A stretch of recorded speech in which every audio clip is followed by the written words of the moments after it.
اللهم صل وسلم وبارك على سيدنا محمد وعلى اله وصحبه اجمعين. يا صباح الفل والورد والياسمين على عيونكم احلى متابعين في الدنيا. حبيب قلبي عاملين ايه؟ يا رب تكونوا بخير دايما وصحه وسعاده وهنا. اهلا بيكم حلقه جديده. كل سنه وانتم طيبين. طبعا احنا في العيد ومفيش حد ما بيعملش الرقاق في العيد، بس هنعمله بتكايه بسيطه كده. لازم تاخدي بالك منها، جميله جدا. هتعمليه وهتدعيلي وهتاكلي صوابعك وراه. قبل ما نبدا الفيديو يا ريت تحطي لايك وتشتركي في القناه وتفعلي الجرس عشان يوصلك كل جديد. يلا بينا نسمي الله ونصلي على الرسول ونبدا. معايا هنا اهوت كيلو الا ربع لحمه مفرومه. ده انا خلط عليها 200 جرام دهن او دوش. لا ليا ضاني لا دوش. تمام. ومعايا بصلتين متوسطين وطماطمتين متوسطين وفلفل الوان. ضربنا ده كله في الكبه اهو مع فصين توم. تمام. معايا اللحمه هنا بقى حطيت معلقتين زيت او معلقتين زبده اللي عندك حطيه، وتروحي نازله باللحمه على طول. هتنزلي باللحمه تشوحيها شويه لغايه ما لونها يتغير معاكي، يبقى لون فاتح كده زي ما انت شايفه. وبعدين تحطي الخليط اللي احنا ضربناه كله في الكب، الطماطم والبصل والفلفل. خلاص اهو يا بنات زي ما انتم شايفين. هبدأ بقى اشوحه شويه وبعدين نحط البهارات بتاعتك، البهارات اللي انت حابه حطيها. بس اللحمه بتحب الجنزبيل وبتحب القرفه، بتحطي ربع معلقه من دي وربع معلقه من دي، مع طبعا الملح والبهارات والفلفل الاسمر. خلاص كده اهو يا بنات. طبعا اول ما تتشوح معايا في البهارات والفلفل الاسمر، بتروحي نازله بمعلقتين صلصه، بتخليها في حته تانية جميله جدا. وبتشوحيها شويه، بتحطيش ميه خالص، بتشوحيها شويه يجي 5 دقايق كده ولا حاجه، وبعدين في النار عليها. معايا هنا الرقاق بقى طبعا اهوت. انا دهنت الصينيه بتاعتي اللي انا هعمل فيها معلقتين سمنه من تحت او معلقتين زبده. وهبدا بقى انا عندي شوربه اهوت. لو ما عندكيش شوربه حطي مكعب مرق وتحطي شويه بهارات وشويه زيت وشويه ملح وتظبطي الشوربه بتاعتك.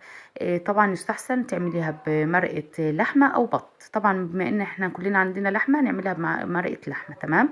خلاص اهو يا بنات. هبدا بقى اهوت انزل الرقاق بتاعي اهوت في الصينيه. بتنزلي نصه. طبعا الرقاق بتاعي كان كبير قوي عن الصينيه.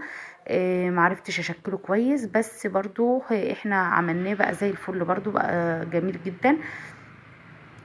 طبعا لو انت عندك اكبر صينيه حاولي تجيبي على قدها يعني. تمام. مفيش يبقى خلاص بقى احنا هنشتغل بيه برضو مفيش مشكله. هو كان عندي كبير اوي الرقاق. جه معايا كبير اوي المره دي، بس عملته في الصينيه الكبيره اهي. دي اكبر صينيه بتاعه الفطير زي ما انتم شايفين كده. ودي اللحمه بتاعتي كانت زي الفل معايا. انا شوحتها 5 دقايق بس على النار، ما زادتش عن كده. طبعا احنا مش عايزين فيها ميه خالص عشان تبقى حلوه. جوه الرقاق بتبقى حلوه كده. ما فيهاش ميه وبتبقى جميله. خلاص كده بقى هتبداي تاخدي المكسر معاكي وبتبليه في الشوربه من قدام ومن ورا. وبعدين تحطيه زي ما انت شايفه كده اهوت. المكسر بتحطيه الاول بعد اللحمه، وبعدين تنزلي عليه باللي هو السليم. طبعا اخر طبقه بتحطيها سليمه. تمام. لو انت عندك جبنه موزاريلا بقى ممكن تحطي شويه على الوش كده مع السمنه او الزبده. 800 جرام سمنه بتحطيها على وشها كده زي ما انتم شايفين. طبعا احنا بنلوك الفرشه بتاعتنا يعني حاجه خفيفه خالص ما بين طبقه والتانيه. دي بقيه ال 100 جرام سمنه معايا، يعني انت حطيتي حاجه بسيطه بالفرشه بتاعتك ما بين طبقه الرقاق من فوق ومن تحت.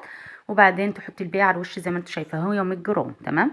معايا بقى مع كوبايه لبن اهوت زي ما انتم شايفين. لازم اللبن او الشوربه، لو حابه شوربه هتحطي على وشها حطي، بس يستحسن اللبن بيخليها جميله جدا. بتحطي عليه دي السر بقى في هنا.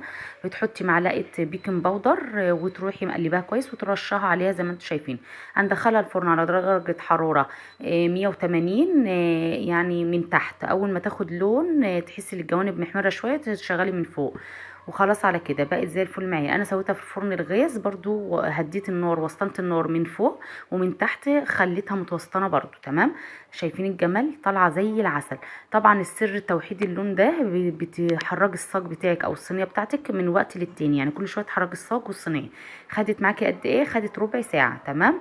ما زادتش عن كده وبقت زي العسل معايا، طريه وهشه وجميله جدا جدا جدا ومورقه من جوه، بس هي كانت سخنه ما كنتش عارفه امسكها اساسا. تحفه يا بنات جميله يعني في حته تانية.